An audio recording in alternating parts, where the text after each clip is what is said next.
Assalamu alaikum and welcome to Matchbox Talks. Here today is Dr. Banu Murtaza, the founder and chief matchmaker at Matchbox, and her husband, Seeda Nader Khan. And one of the topics we'd like to discuss today, under the heading of staying married, is how do you make time for your spouse after work, kids, Facebook, and watching endless episodes of Turkish TV serials. Or Indian TV series. Or Indian, or anything on Netflix that is hopefully halal and binge-worthy. So how do you make time for your spouse? Because I'd be really interested to know. Oh, wow. Accusations being thrown just like that, right in the... You know what? Just speak for yourself first. All I have is time for my spouse. Oh, I work for you. Hi, Allah. I live for you. Oh, God. Okay. No. Okay. Now that we've thrown up in the bucket, let's start. How to do Why do you it? have to be so graphic? Really? Okay. Because I'm a Brit, live with it. Yeah.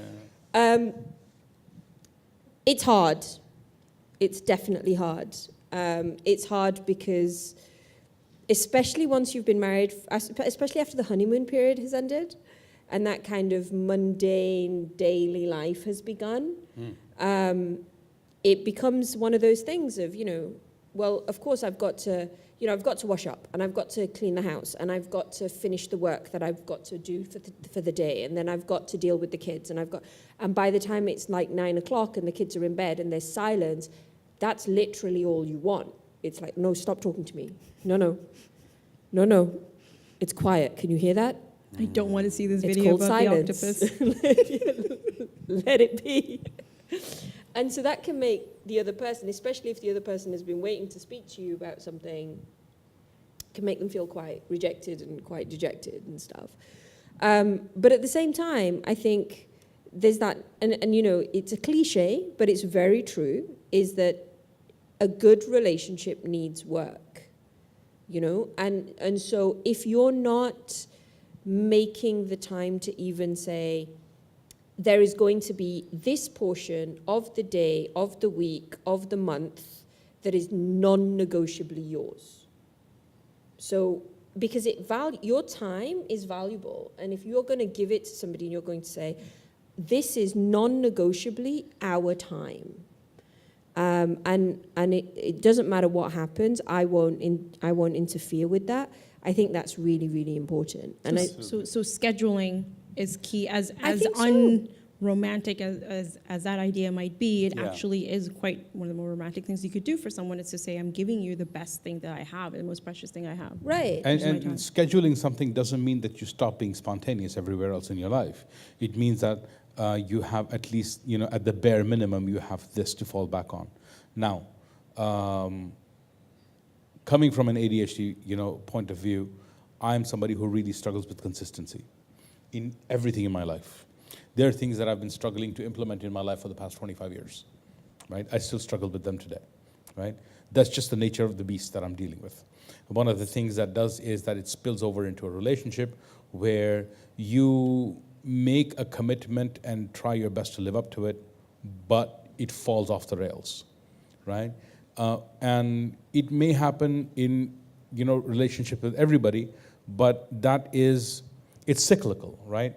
That, you revisit your relationship and you revisit the health of your relationship within yourself regularly enough to say, you know what, I had committed to this. This didn't happen. I need to pick it up again, right?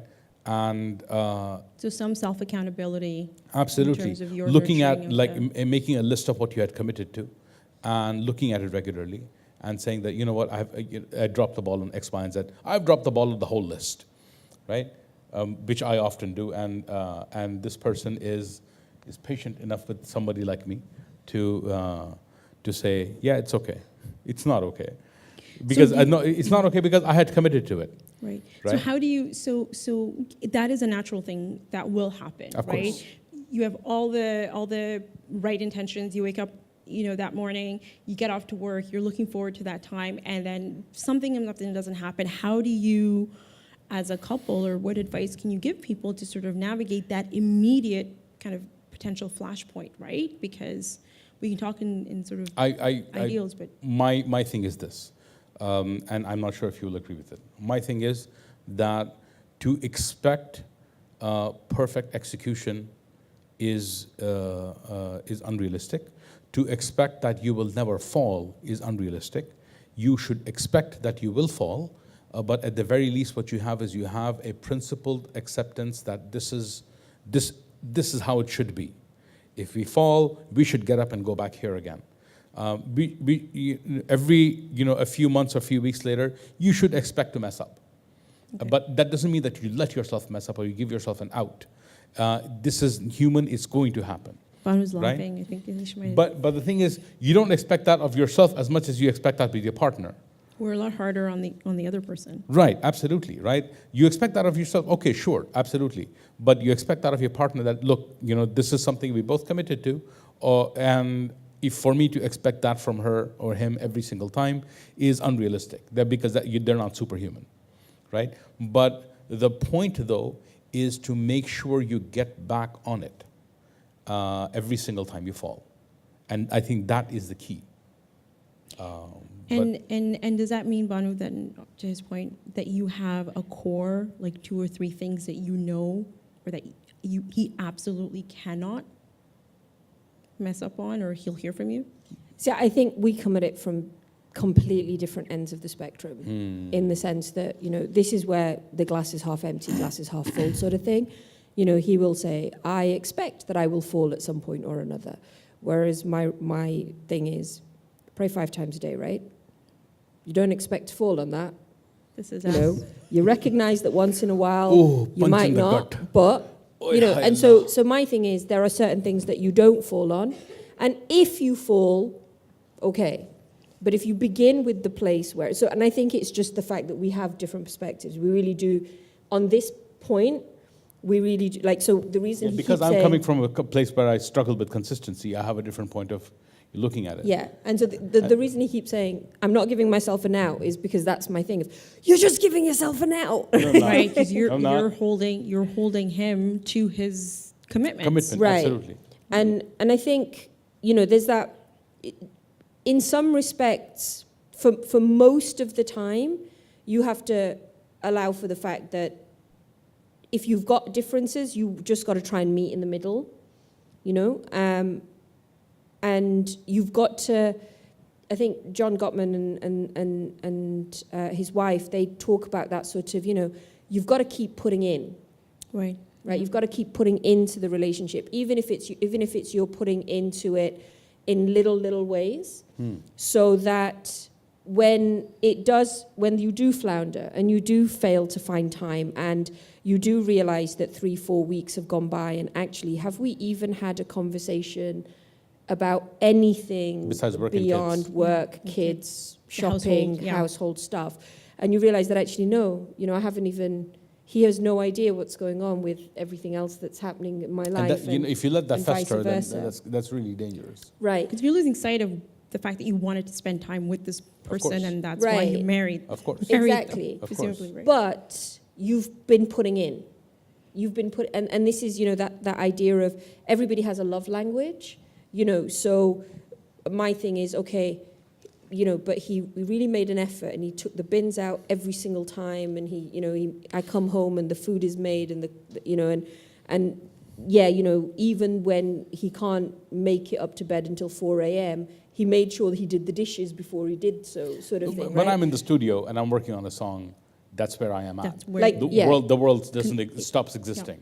So, and he'll go, I'm going to the studio, and I'll be like, okay, see you tomorrow, because I'm not going to see you tonight. But like to what Banu said, like putting in, even in the most It mundane ways. sustains you Okay. in those months. So respecting what quote unquote we're calling mundane, but are really important things. Absolutely. They are important Right? things. I mean, taking care of the kids, taking care of Because the thing is, when you're doing trash. the mundane, but you've changed the reality of it by intending service, So it's also about your So it's perspective. Right, so it's about become sacred intention, now. Intention. Yeah. right? Because and this is where, for example, you have this male, some I guess a chauvinistic perspective, where your masculinity is so fragile that if I wash dishes, I will somehow be less masculine, right?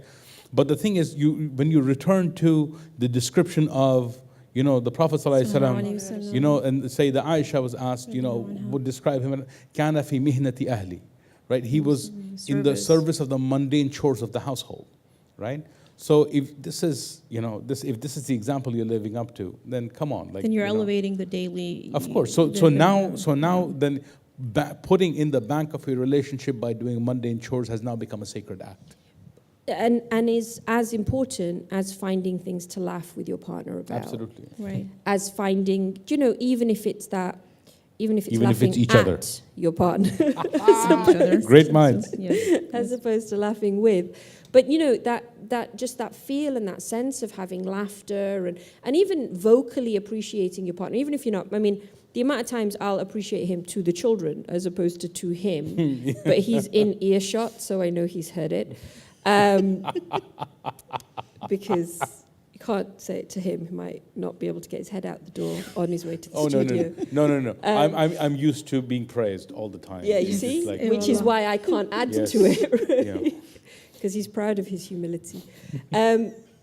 But you know, those things are important. And if you stop treating your if you start taking your relationship for granted, it will stagnate. And it's hard to get back to that place, you know, of appreciating and loving and caring for your partner. Because you're just focused on Because you're focused the on, mechanics of just getting kind of the one thing that happens over here that's really worth pointing out is that there's three realities, you know, in any relationship. There's you, there's your partner, and there's the relationship itself, right? And all of these things have to be nurtured and looked after and cared for, right? So taking somebody for granted in a relationship, one of the ways in which, you know, for example, like I sometimes fall into, and I have to be consciously pull myself out, is that you see your spouse as an extension of yourself. So you make commitments to others outside of that relationship with the assumption that your spouse will be not just accepting, but help you do X, Y, and Z, right? But you can't, like, that is unfair, that is wrong, and that is toxic. It will poison that relationship that when you continue to see your spouse as just an extension of yourself. So respecting her and him as that whole unique, complete individual. Absolutely. That, you know, you want to have. I mean, it's great that you love each other so much that you think you're the same person. But like the reality is that, you know, they are different, and you cannot make commitments, you know, on anybody else's behalf, and you can't make anybody an extension of yourself. And if you ever have that thought, just look in the mirror. Banu is not an extension of you. No, I have facial hair. I think that's a really great point to end on, right? Just you know, don't take your spouse for granted. Don't assume that they're an extension of you and that they're just along for the ride anytime something falls apart. And that really, you know, cherish and nurture those everyday moments, right? Where someone is expressing a form of love, but make sure that you're committing to shared and you keep protected returning time. to you keep returning to commitments. Returning to your commitments. Thank you so much. Barakallahu. We'd love to hear more in the conversation at our YouTube channel. Please subscribe and leave us some of your comments below. We'll see you next time. Assalamu alaikum.